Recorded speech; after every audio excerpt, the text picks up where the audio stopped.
Let's talk about Europe and cannabis. A story that's been marked by chaos, confusion, and now a wave of change that's sweeping across the continent. For years, cannabis in Europe was a topic that sparked heated debates, divided opinions, and left many wondering what the future might hold. For decades, Europe's cannabis laws were a patchwork mess, with each country writing its own rules. But now, things are shifting fast, and the landscape is evolving in ways few could have predicted just a few years ago. Headlines shout about a green wave of legalization, but is it really a tsunami transforming the continent, or just a few splashes in an otherwise calm sea? The media loves to hype up the story, but the reality is more complex. Some countries are diving headfirst into full legalization, opening dispensaries and changing the way people think about cannabis. Others are just dipping their toes, cautiously testing the waters with pilot programs or limited reforms, and a few are still shouting from the sidelines, insisting that cannabis is dangerous and should remain illegal. The continent is in transition, old rules are crumbling, new ones are being written, and they vary wildly from border to border. What's legal in one country might land you in trouble just a few kilometers away. This isn't just about lighting up for fun, it's about business opportunities, medical breakthroughs, questions of justice, and the fight for personal freedom. The stakes are higher than ever, and the impact reaches far beyond the people who use cannabis. So, what's really happening on the ground? Let's take a tour of Europe's cannabis scene in 2025, from the greenest pastures where cannabis is celebrated, to the strictest red zones where prohibition still rules. Buckle up, it's going to be a wild ride, full of surprises, contradictions, and stories you won't believe. The rules are changing, but the story is far from over. Every day brings new developments, new debates, and new challenges. Europe's cannabis future is being written right now, in courtrooms, parliaments, and on the streets by activists demanding change. Let's see where this journey leads and what kind of Europe will emerge on the other side. Let's start by meeting the true trailblazers, Germany, Malta, and Luxembourg. These are the only 3 European countries where recreational cannabis is not just tolerated, but fully legal for adults. While many nations are still debating or experimenting with decriminalization, these countries have taken the bold step of legalizing personal use, cultivation, and in some cases even sharing among adults. Germany made international headlines in 2024 by allowing adults to possess up to 25 grams of cannabis and to grow up to 3 plants at home for personal use. This move was seen as a major shift in European drug policy, and it's already changing the way people think about cannabis across the continent. But Germany's approach comes with a unique twist: cannabis social clubs. These are non-profit groups where members can collectively grow, harvest, and share cannabis in a safe, regulated environment. It's a model designed to foster community, responsibility, and transparency rather than profit. Malta, which became the first EU country to legalize recreational cannabis, lets adults carry up to 7 grams and grow up to 4 plants at home. Like Germany, Malta uses a club-based, non-commercial model focusing on personal use and community rather than big business.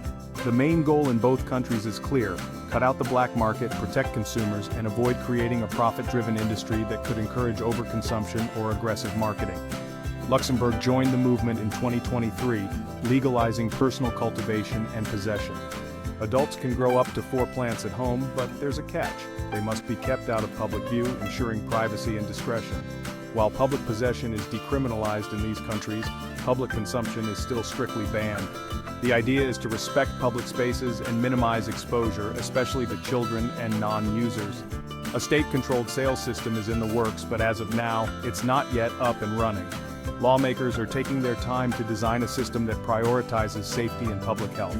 These 3 countries have become the models that the rest of Europe, and indeed the world, are watching closely. Their policies are being studied by journalists, policymakers, and advocates everywhere. Their cautious, community-focused approaches are shaping the European debate, offering a real-world alternative to both prohibition and commercialized markets. Here, legalization isn't about flashy dispensaries or aggressive advertising. It's about public health, harm reduction, and giving adults safe legal access while minimizing risks. The club model is Europe's answer to the American-style cannabis market. Instead of big corporations, it's about small groups, shared responsibility, and community values. It's a small club for now, but it's growing steadily as more people join and more communities embrace the idea. The rest of Europe is watching closely. debating whether to follow in these pioneers' footsteps or chart their own course. The big question remains, will more countries join soon? And how will the European cannabis landscape evolve in the years ahead? Now let's enter the gray zone, places where cannabis isn't legal, but it's complicated. In these countries, the rules aren't black and white, and what's allowed can depend on where you are, who you are, and even what time of day it is. The laws are often confusing, and the reality on the ground can be very different from what's written in the books. The Netherlands is famous for its coffee shops, drawing millions of tourists every year, but here's the twist.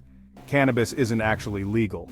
It's just tolerated under strict conditions, creating a unique situation that's unlike anywhere else in the world. You can buy small amounts in licensed shops, but supplying those shops is still illegal, creating the bizarre backdoor paradox. This means coffee shops operate in a strange legal limbo, where selling is allowed but restocking is not, forcing owners to navigate a maze of contradictions every day. A pilot program is testing a legal supply chain, aiming to solve this paradox, but for now, it's a legal limbo. The government is watching closely, and the outcome could shape the future of cannabis policy across Europe. Spain's approach is all about privacy. Cannabis use in private spaces is allowed, leading to hundreds of private cannabis clubs, especially in cities like Barcelona. These clubs operate as members-only spaces, creating a semi-legal community for cannabis enthusiasts. But possession or use in public is illegal and risky. Getting caught can mean fines or even more serious trouble, so most people keep their cannabis use behind closed doors. Portugal and Czechia have decriminalized personal use, meaning you won't get a criminal record for small amounts, but it's not legal to buy or sell. This approach focuses on reducing harm rather than punishing users. Portugal's model treats drug use as a health issue, not a crime. People caught with small amounts are referred to health services, not jail, and the country has seen positive results in public health and safety. Czechia issues civil fines like a parking ticket for small-scale possession. It's a practical approach, but the laws can still be confusing for locals and visitors alike. These countries show that decriminalized and legal are very different things. Decriminalization removes criminal penalties but doesn't make cannabis fully legal or regulated. The gray zone is full of loopholes and contradictions. Laws can change from city to city, and what's tolerated in one place might get you in trouble just a few miles away. It's not a free-for-all. There are still real risks. Police enforcement can be unpredictable, and tourists are often caught off guard by the patchwork of rules. Each country's system is unique, and the rules can change fast. New pilot programs, court decisions, and political debates mean the landscape is always shifting. Travelers need to know the difference between tolerated, decriminalized, and legal. What's okay in one country could be a serious offense in the next, so it pays to do your homework before lighting up. The gray zone is where most of Europe lives, navigating a complex web of rules, traditions, and changing attitudes toward cannabis. Beyond the buzz, medical cannabis is quietly transforming Europe. Most European countries now have some form of legal medical cannabis, even those strict on recreational use. In Germany and Italy, doctors can prescribe cannabis flowers for many conditions, often covered by public insurance. Elsewhere, access is limited, only certain products for specific illnesses, and only from specialist doctors. Medical cannabis doesn't mean recreational use is allowed. Strict rules apply. Prescriptions are required, and only licensed pharmacies can dispense it. Confusing medical and recreational laws can get you in trouble.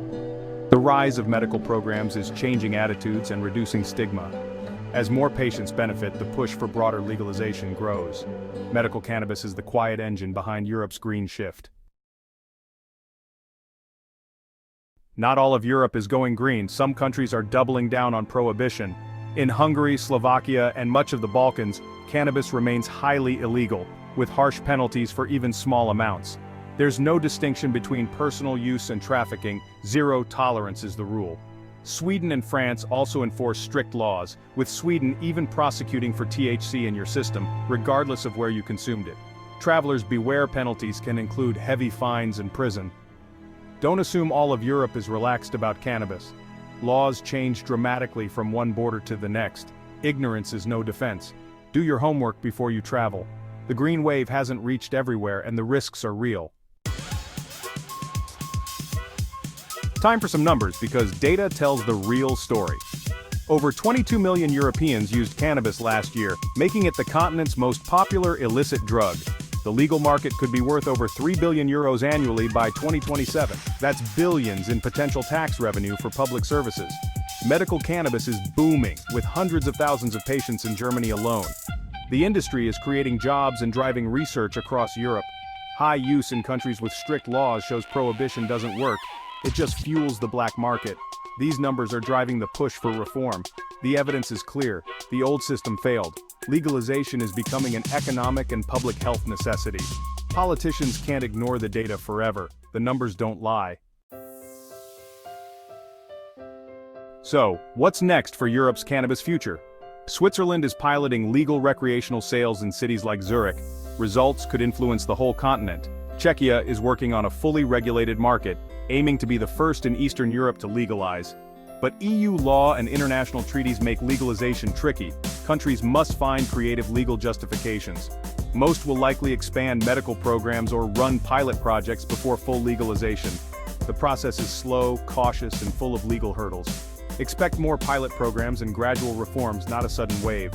Full legalization will remain rare for now. The green wave is real, but it's moving at the speed of bureaucracy. Change is coming, just not overnight. Planning a European trip? Here's what you need to know. Cannabis laws don't travel. What's legal in one country is illegal in the next. Taking cannabis across borders is drug trafficking, with severe penalties everywhere. Each country is its own legal bubble. Respect the local rules. In Germany, you can possess 25 grams. In Poland, that's a crime. The Netherlands tolerates coffee shops, but don't cross into Belgium with your purchase. Understand the difference? Legal, decriminalized, tolerated, or strictly illegal?